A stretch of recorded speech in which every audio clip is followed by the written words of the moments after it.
Ushahidi wa kisayansi unaonyesha kuwa kuheshimu na kuzingatia utawala wa kisheria ndio kiwezeshi kikubwa zaidi na kisicho na gharama katika kuchochea maendeleo ya kiuchumi. 5, kubadili mtazamo kuhusu sekta binafsi na biashara kuwa ndio chanzo kikuu cha kukuza uchumi, kuzalisha ajira na kuifanya nchi yetu kuwa tajiri, kwamba lengo kuu la biashara hatimaye ni kutengeneza faida. Kwa hivyo mtu akitengeneza faida isiwe taabu, ndio kazi ya biashara. Biashara hewa yake ni faida. Wakati tukizidisha mapambano dhidi ya rushwa, tuondoe mtazamo kwamba kila mtu mwenye hela ni mwizi. Kuna watu wamepata hela kwa bidii kwa kufanya biashara kwa kutengeneza faida. Kwa hiyo tupambane na rushwa, lakini isiwe kana kwamba basi mtu akipata, kila mtu mwenye hela hususan akiwa mweusi ameiba. Hapana. Mheshimiwa Spika, nahitimisha. Serikali hii ni serikali ya Chama cha Mapinduzi iliyoundwa kwa mujibu wa katiba na sheria za Tanzania kufuatia matokeo ya uchaguzi mkuu wa mwaka 2025. Ipo dhana inaanza kujengwa na wapinzani wetu kwamba chama chetu na serikali yake pengine tunaogopa au kwamba hatutaki utawala wa demokrasia na haki. Hapana. Dhana hii lazima tuikatae. Kwa asili yake, kinadharia na kimatendo, Chama cha Mapinduzi ni chama cha kidemokrasia chenye nirudie, kwa asili yake, kinadharia na kimatendo, Chama cha Mapinduzi ni chama cha kidemokrasia chenye historia ndefu ya kupigania haki. Demokrasia, haki na usawa ni misingi mama kwa chama hiki. CCM cannot take lectures about democracy from anybody else katika nchi hii. Neno haki limetajwa mara 32 katika katiba ya CCM. Kwa mujibu wa katiba hii ya CCM mwaka 77 ibara ya 5, CCM ina malengo 19. Lengo la 7, kusimamia haki na maendeleo ya wakulima, wafanyakazi na wananchi wengine wote. Lengo la 8, kuona kwamba raia anayo haki ya kushiriki kwa ukamilifu katika kufikia uamuzi wa mambo ya taifa na yanayomhusu, na kwamba ana uhuru wa kutoa mawazo yake, wa kwenda anakotaka na kuamini dini anayotaka. Lengo la 9, kuona kwamba nchi yetu inatawaliwa kwa misingi ya kidemokrasia. Aidha, sera za CCM, sera za msingi za CCM, na nukuu, kinachotuunganisha kama wanachama wa Chama cha Mapinduzi ni fikra na itikadi na imani ya chama kuwa binadamu wote ni sawa na kila mtu anastahili kuheshimiwa kwa utu wake. Mheshimiwa Mwenyekiti, sehemu ya 2.6 aya 47 ukurasa wa 82 wa ilani ya Chama cha Mapinduzi, CCM inasema, CCM inaamini kuwa misingi imara ya utawala bora, demokrasia, haki za binadamu na utawala wa sheria ni muhimu katika kuhakikisha taifa linaendelea kuwa na amani na utulivu. Aidha, katika kutekeleza hili, ilani imeahidi pamoja na hatua zingine kuhuisha na kukamilisha mchakato wa katiba mpya. Sasa watu wanaenda kule, wanasema wanafanya maandamano, wanafanya mikutano ya kudai katiba mpya. CCM tayari ilishaahidi katiba mpya kwenye ilani yake, na wananchi wasieleze kana kwamba kuna mtu mwingine mwenye ajenda ilani hii nje ya chama kinachotawala. Aidha, Mheshimiwa Mwenyekiti, tunayapata maono ya viongozi wetu kupitia hotuba zao, hususan hotuba zinazotolewa bungeni. Hotuba ambazo zinatolewa viongozi bungeni zina uzito wa pekee. Tangu aingie madarakani, Mheshimiwa Dr. Samia Suluhu Hassan, Rais wa Jamhuri ya Muungano wa Tanzania, ameweka wazi dhamira yake katika mambo makubwa 4 yanayohusu utawala bora. 1, kuimarisha utawala wa sheria. 2, uadilifu. 3, haki na uwajibikaji. Na 4, mapambano dhidi ya rushwa. Akifungua bunge hili la 13, Rais Samia aliweka wazi nia na dhamira hiyo, na hapa namnukuu: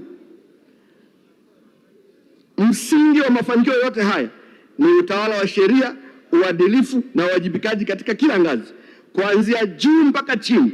Kwa msingi huo na ili kuhakikisha wananchi wananufaika na rasilimali za nchi pamoja na kupata huduma wanazostahili, tutaelekeza jitihada zetu kwenye mapambano dhidi ya rushwa, ufisadi, ubadhirifu, uzembe, ukosefu wa nidhamu na maadili.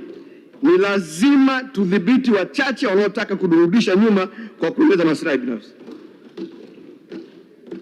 Kwa hiyo, waheshimiwa wabunge, hatuna sababu ya kubabaika inapokuja swala la kupigania demokrasia, haki, utawala na uwajibikaji. Ni wajibu wetu na ni ajenda na maelekezo halali ya chama chetu na viongozi wetu wa juu. Nataka niliseme hili kwamba Chama cha Mapinduzi na serikali yake kimeweka dhamira ya dhati na dunia ijue ya kulinda na kuimarisha utawala wa sheria na demokrasia. Mheshimiwa Mwenyekiti, nimalize kwa shukrani. Namshukuru Mungu kwa uhai, neema, rehema na baraka. Na baada ya kumshukuru Mungu, nitumie nafasi hii kuwashukuru watu muhimu katika maisha yangu. Kwanza nataka kuchukua nafasi hii kumshukuru sana Mheshimiwa Dr. Samia Suluhu Hassan, Rais wa Jamhuri ya Muungano wa Tanzania, kwa fursa aliyonipa ya kutumikia katika serikali yake, kipekee kabisa kwa fursa aliyonipa ya kuongoza mchakato wa kuandika nyaraka ambazo zitaongoza nchi miaka 25 ijayo. Mheshimiwa Mwenyekiti, hii kwangu ni jambo kubwa, ni upendeleo. Nafarijika kwamba dira ambayo naenda kuitekeleza kuanzia mwezi ujao nimeshiriki kwa fursa ambayo Mheshimiwa Rais alinipa. Pili, nawashukuru sana viongozi wetu wengine wakuu, Mheshimiwa Dr. Emmanuel Nchimbi, Makamu wa Rais, Mheshimiwa Dr. Hussein Ali Mwinyi, Rais wa Zanzibar na Mwenyekiti wa Baraza la Mapinduzi, Mheshimiwa kiongozi wetu Dr. Mwigulu Lameck Nchemba, Mbunge na Waziri Mkuu wa Jamhuri ya Muungano wa Tanzania, kwa uongozi wao na maelekezo yao ambao wamekuwa wakitupatia. Tatu, na kwa umuhimu wa kipekee sana, chukua nafasi hii kuishukuru familia yangu. Ninamshukuru rafiki yangu wa miaka 25 na mke wangu kipenzi Prosper Swai. Na Mheshimiwa Mwenyekiti, imekuwa bahati leo mke wangu yupo hapa. Ndio mambo hayo.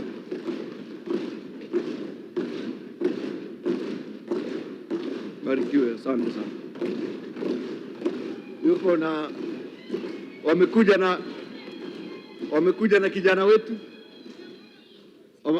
kijana wetu wa pili Calvin, yupo hapo, wenzake wapo kwingine huko.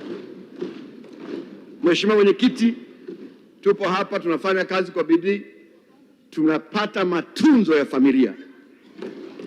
familia zetu, na maendeleo yanaanzia kwenye familia, yanakuja kwenye jamii, yanakwenda kwenye taifa.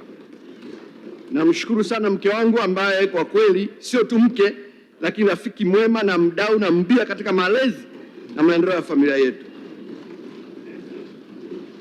Kwa uzito mkubwa na washukuru waheshimiwa wananchi wenzangu wa jimbo la Ubungo kwa imani yao na ushirikiano ambao wananipatia katika kufanya kazi zetu za kijimbo, pamoja na viongozi wa Chama cha Mapinduzi na Chama cha Mapinduzi katika wilaya yetu ya Ubungo.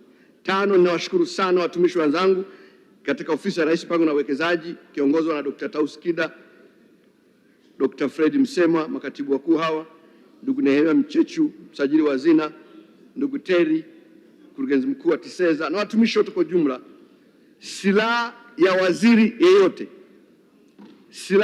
yeyote ni wataalamu waliopo katika ofisi yake, na mimi namshukuru Mungu kwamba ni wataalamu wazuri.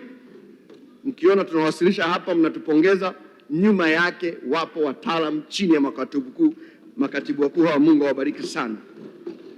Ninamshukuru sana Mheshimiwa Balozi Hamisi Musa, mbunge, waziri wa fedha, na wataalamu wa wizara yake wakiongozwa na Dr. Natu Mwamba kwa jinsi ambavyo tunashirikiana katika majukumu yetu. Mheshimiwa Mwenyekiti, hii ofisi yangu bila kushirikiana na wizara ya fedha haiwezi kufanya kazi, na mara zote kuanzia Mheshimiwa Waziri Mkuu alipokuwa waziri wa fedha na sasa Mheshimiwa Balozi Hamisi tumepeana ushirikiano wa kutosha.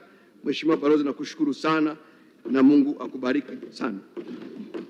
Nimshukuru sana kiongozi wetu Mheshimiwa Profesa Palamagamba Aidan Mariko Kabuti, kiongozi wetu hapa bungeni, anayemsaidia Mheshimiwa Waziri Mkuu kwa maelekezo yake, lakini pia kwa malezi yake. Mimi pia ni mwalimu wangu tangu chuo kikuu, na ameendelea kunilea mpaka hapa. Lakini nataka nimshukuru sana Mheshimiwa Mwanasheria Mkuu wa Serikali, ndugu yetu Hamza Johari, amekuwa mshauri wetu, tunashauriana, anatuelekeza, yupo available anytime katika kuhakikisha kwamba shughuli za serikali zinakwenda kwa mujibu wa sheria, na ndio mlinzi wa sheria, na anatuambia kila siku kwamba bila utawala wa sheria tutakwama. Mheshimiwa Balozi, Mungu akubariki sana.